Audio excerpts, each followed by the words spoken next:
नमस्कार। आज हम एक बहुत ही दिलचस्प किताब पर बात करने वाले हैं, इकिगाई, दीर्घायु और खुशहाल जीवन का रहस्य। ये हेक्टर गार्सिया और फ्रांसिस्क मिरालिस की किताब है। हाँ बिल्कुल, इकिगाई। और ये किताब जापान के ओकिनावा द्वीप के लोगों से खासी प्रेरित है, जो अपनी लंबी उम्र के लिए जाने जाते हैं। सही कहा। ओकिनावा दुनिया के ब्लू जोन्स में से एक है। हाँ, तो आज हम इसी इकिगाई की कॉन्सेप्ट को थोड़ा खोलकर समझेंगे। यह है क्या आखिर? बिल्कुल। इकिगाई का अगर मोटा मोटा मतलब समझें तो ये है होने की वजह, या कह सकते हैं जीवन का उद्देश्य। उद्देश्य मतलब कोई बड़ा लक्ष्य? जरूरी नहीं, ये कुछ भी हो सकता है। कोई बड़ा लक्ष्य भी, या रोजमर्रा की छोटी छोटी चीजें जिनसे खुशी मिले, एक मतलब मिले। किताब यही बताती है कि इसे ढूंढने से जीवन कैसे ज्यादा संतोषजनक बन सकता है। हाँ, किताब में वो 4 सर्कल्स वाला एक आइडिया है ना कि इकिगाई 4 चीजों के मिलने की जगह पर होता है। एग्जैक्टली हाँ, वो 4 चीजें हैं।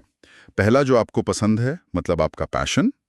दूसरा, जिसमें आप अच्छे हैं, आपकी कुशलता। ठीक है। तीसरा, दुनिया को जिसकी जरूरत है। और चौथा, जिसके लिए आपको पैसे मिल सकते हैं, मतलब आपका प्रोफेशन या वोकेशन। सुनने में तो ये काफी सीधा लगता है, पर असल जिंदगी में इन चारों का बैलेंस वो शायद मुश्किल होता होगा। बिल्कुल बिल्कुल, वही तो असली चुनौती है। और किताब इसी के लिए ओकिनावा का उदाहरण बार बार देती है। हाँ, ओकिनावा क्या खास है वहाँ के लोगों के जीने के तरीके में? किताब क्या बताती है? कई चीजें हैं। एक तो उनका सामाजिक जुड़ाव बहुत मजबूत है। वो उसे मोआए कहते हैं। मुआए। हाँ, मतलब दोस्तों का एक पक्का ग्रुप जो जिंदगी भर एक दूसरे का सहारा बनता है। इमोशनल सपोर्ट, फाइनेंशियल सपोर्ट, सब तरह का। ये तो बहुत अच्छी बात है। और दूसरी दिलचस्प बात, वहाँ रिटायरमेंट का कोई तय कॉन्सेप्ट नहीं है। अच्छा। मतलब लोग काम करते रहते हैं। हाँ, जब तक शरीर साथ दे वो अपनी पसंद का काम या कोई शौक कुछ न कुछ करते रहते हैं। इससे उन्हें रोज सुबह उठने का एक मकसद मिलता है। उनका इकिगाई उन्हें एक्टिव रखता है। और वो खाने पीने वाला नियम, हारा हाचिबू। हाँ, हारा हाचिबू, यानी पेट को सिर्फ 80% तक भरना। पर यह सिर्फ कम खाने की बात नहीं है। ये एक तरह से माइंडफुल ईटिंग है। धीरे धीरे खाना, स्वाद लेकर खाना। ये दिखाता है कि जीवन के छोटे पलों पर ध्यान देना कितना जरूरी है। ये माइंडफुलनेस वाली बात किताब में और भी जगह आती है, जैसे वो वाबी साबी के जिक्र में। बिल्कुल सही, वाबी साबी, यानी चीजों की अपूर्णता में उनके परफेक्ट न होने में सुंदरता देखना। अच्छा। हाँ, मतलब जीवन के उतार चढ़ाव, कमियों, खामियों को स्वीकार करना, परफेक्शन के पीछे न भागना। इससे एक शांति मिलती है, तनाव कम होता है। और एक और कॉन्सेप्ट था फ्लो, किसी काम में पूरी तरह खो जाना। हाँ, फ्लो, ये मनोवैज्ञानिक मिहाई चिक्सिंट-मिहाई का आइडिया है। किताब इसे बड़े अच्छे से समझाती है।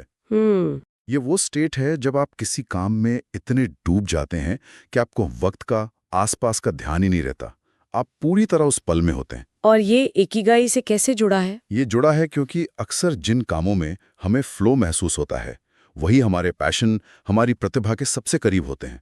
वो काम हमारे इकिगाई का हिस्सा हो सकते हैं, चाहे वो बागवानी हो, लिखना हो, पेंटिंग हो या कुछ और। तो कुल मिलाकर किताब एक बड़ी पॉजिटिव तस्वीर पेश करती है। उद्देश्य, समुदाय, सक्रियता, सादा जीवन। लेकिन क्या ये सब इतना आसान है?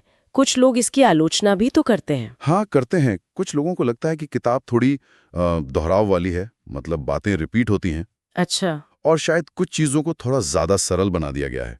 जैसे ओकिनावा का चित्रण हो सकता है थोड़ा आदर्शवादी हो। असल जिंदगी की चुनौतियां शायद उतनी नहीं दिखती। और वो 4 सर्कल वाला बैलेंस पे कहने में आसान है। बिल्कुल। तो ये कोई जादू की छड़ी नहीं है कि किताब पढ़ी और इकिगाई मिल गया। ये बस एक सोचने का तरीका देती है, एक नजरिया। मतलब ये गाइड बुक से ज्यादा एक इंस्पिरेशन है। हाँ बिल्कुल, ये नियमों की लिस्ट नहीं है, बल्कि एक मानसिकता अपनाने की बात है। प्रेरणा देती है।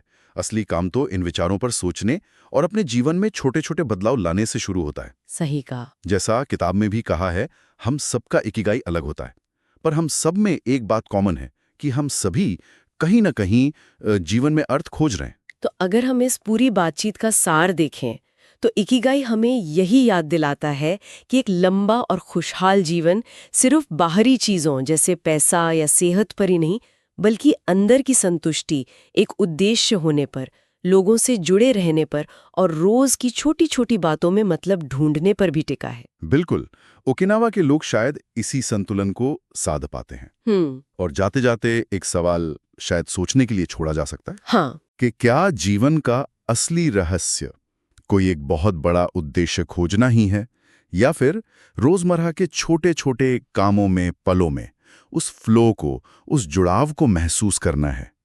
कौन सी ऐसी छोटी चीजें हैं जो अभी किसी के जीवन में वो उद्देश्य वाली भावना ला रही हैं? शायद जवाब वहीं कहीं छुपा हो। बहुत दिलचस्प सवाल है सोचने के लिए।